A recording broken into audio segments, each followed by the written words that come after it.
忙碌的一天。点击 CC， 开启字幕。早上5点半，闹钟响了。小李醒了。昨天下班回到家已经10点了。他现在很困，也很累。他起床洗脸、刷牙。这时天还没亮。他吃了一个面包就出门了。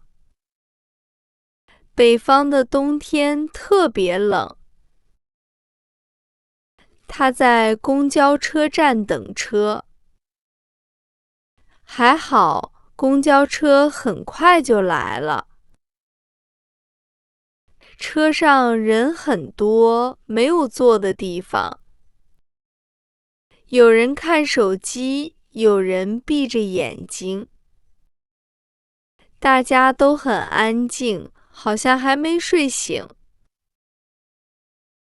到了公司，小李打开电脑，开始工作。上司孙经理对大家说：“今天还要辛苦大家加班，一定要在月底把这个项目做完。”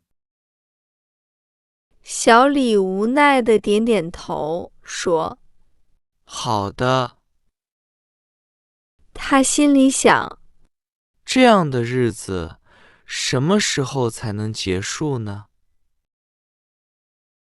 一上午很快就过去了。小李抓紧时间去吃午饭。午饭后，他来不及休息，又开始工作。下午他有点困，就喝了一杯咖啡。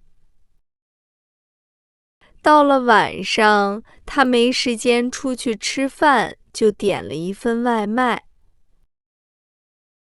有一段代码，他怎么也写不好。这时外卖到了。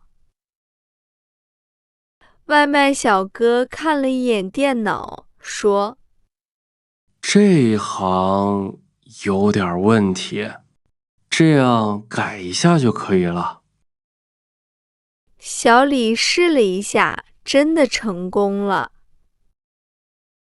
他很开心，问：“你也会写代码吗？”外卖小哥笑着说：“是的，我以前也是程序员，每天加班，身体受不了，就不做了。现在送外卖，跑一跑，比以前轻松多了。”小李说：“原来是这样。今天真的谢谢你，帮了我大忙。”外卖小哥笑着挥挥手走了。下班的时候，天已经黑了。小李走出公司，深吸了一口气。又是忙碌的一天，小李真的很累了。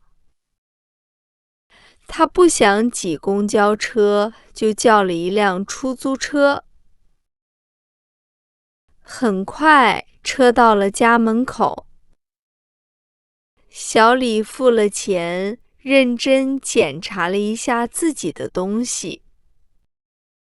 他笑着说：“不能再像上次一样，把手机忘在车上了。”